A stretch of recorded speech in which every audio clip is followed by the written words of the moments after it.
Hi guys, welcome to episode 6 of Sid and Lola's podcast. I'm Jess. And I'm Chloe.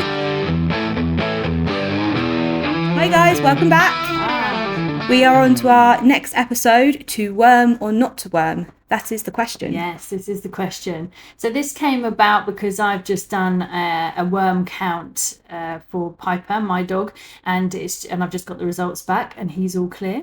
So, and I get asked this a lot in the shop about worming. People will tell me that their dogs have very upset tummies after they give worming tablets.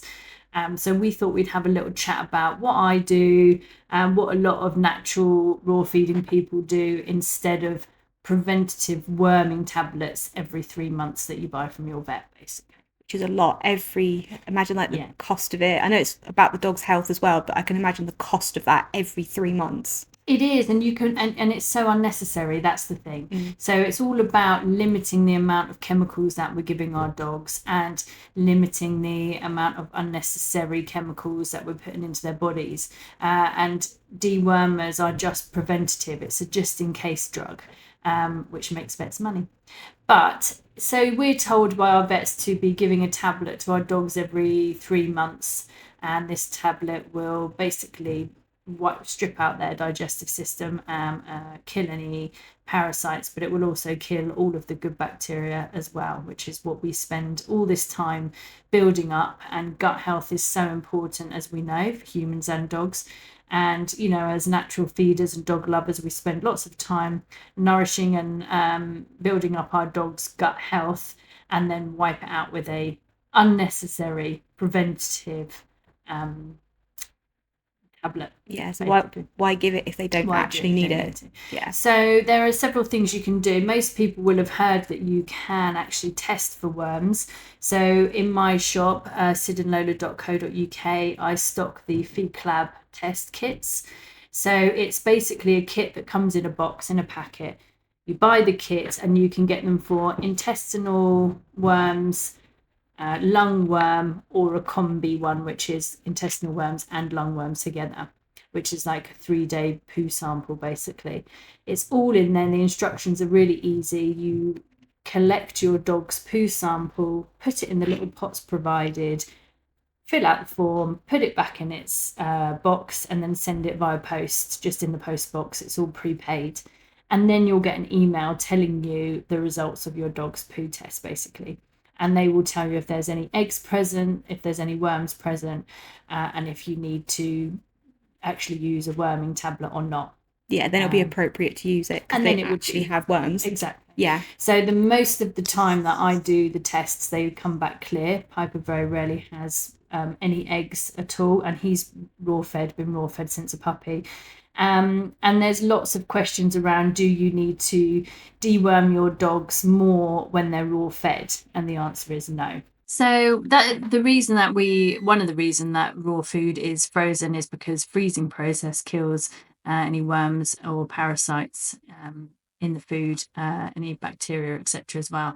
So the raw food that you're feeding, so that's one of the reasons why you wouldn't just walk into a shop, buy food off of the shelf and feed.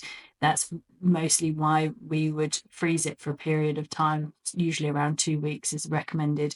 So you can buy food from supermarket, butchers, etc., but freeze for 2 weeks, and that kills any parasites, hopefully, and any bacteria, and then you feed as you would. I mean, dogs have very high acidic stomachs, and they actually are really good at taking care of parasites and bacteria, etc., on their own, because that's what they're designed to do. It's what they, carnivores with a healthy gut will almost take care of it themselves.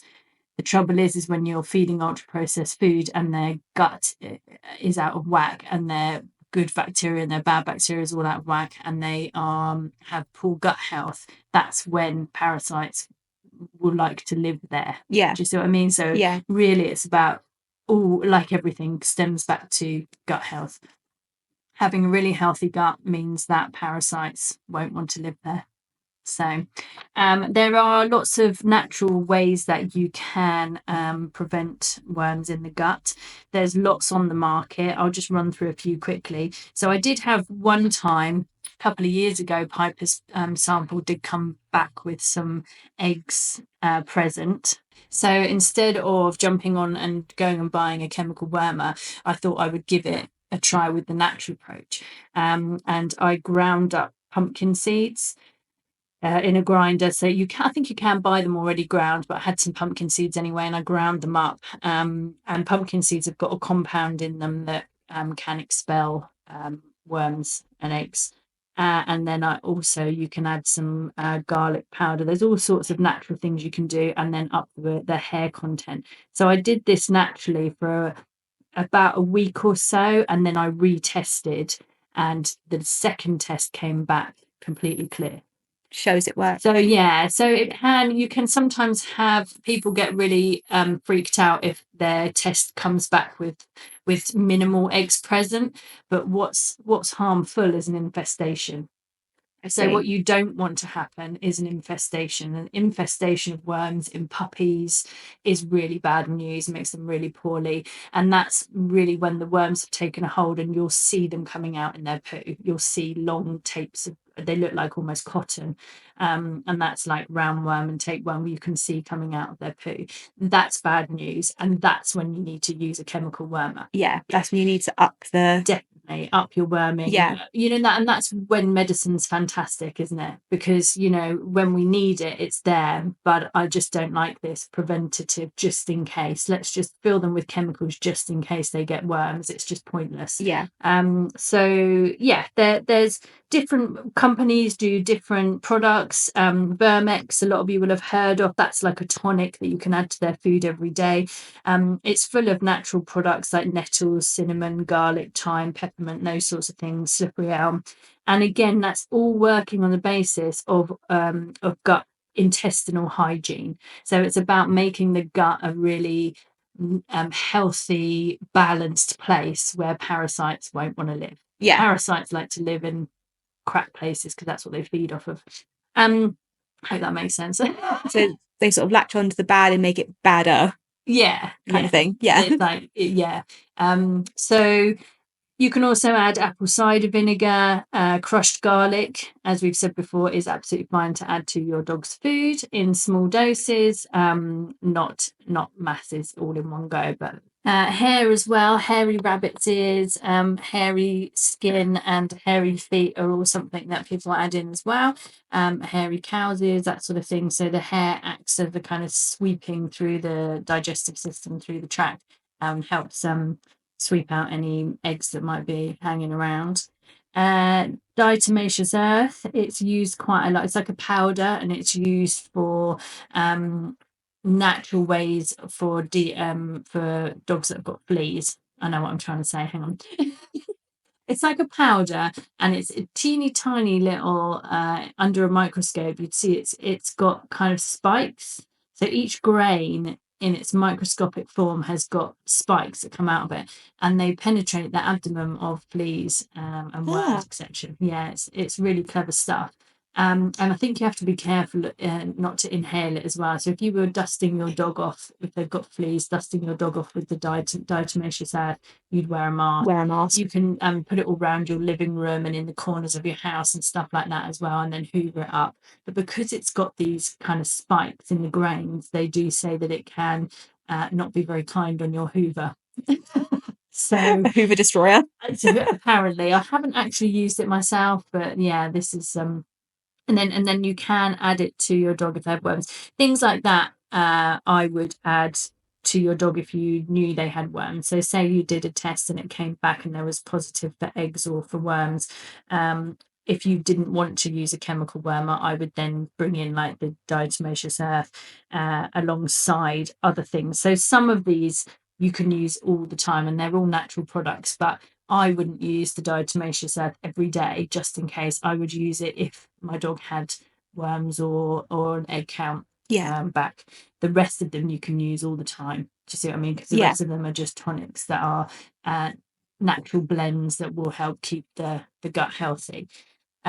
Grapefruit seed extract is another popular one. People use that every day. And again, it's got a compound in it that expels the worms. And then also I sell Mr. Slobberchop's Don't Bug Me Now food supplement. And again, this is based on intestinal hygiene. So it's something you can put in your dog's food every day, all year round. Helps keep the gut nice and healthy. Has things like neem leaf, which again is good for repelling fleas and ticks. Pumpkin seed extract, basil leaf, peppermint leaf, ginger root, those sorts of things. So it's a really nice supplement that you can use every day. So that supplement, the Vermex, apple cider vinegar, all those things you can use every day. You can use ground pumpkin seeds every day, but I would probably, if I got a negative result back, I'd use the ground pumpkin seeds and the diatomaceous earth, probably the garlic as well. And then I'd retest after a couple of weeks and see where you're at. Just to make sure. Yeah. So really, again, it's just about keeping the amount of chemicals down that we're giving our dogs. They're unnecessary when you can test and see if they've got them or not. Yeah. Yeah. Yeah, and it sounds a more sort of kinder way to It's a gentler help. approach. Yeah. I think just throwing medicine at things just in case it's going to happen it's a thing of the past now, really. I think we've got everything at our fingertips to be testing for things. We just don't need to keep giving them chemicals for no reason. So. Like you say, it destroys the bad, but it also takes all the good with it. Yeah. Anything that destroys bad will destroy the good as well. And most people will notice when they give their dog a worming tablet, they have diarrhea or an upset tummy, or they feel a bit sicky for a couple of days. And why would you do that if you don't have to? Yeah. It saves all that as well with the poor dogs. Yeah, exactly. Bless them. So you can have a look on my website, sidandlola.co.uk. I've got the Feet Club testing kits. I've got the Mr. Slobberchop's food supplements. I can put it in the link below. Yeah, brilliant. Alongside other supplements as well. And then drop us a message if you've got any other questions. Yeah, to Sid and Lola podcast at outlook.com. And thank you again, Jo. We got your message. Glad your dogs love your treats. Yeah, they're gorgeous. Thanks, guys. Thanks, guys. See you on the next one. Bye. Bye.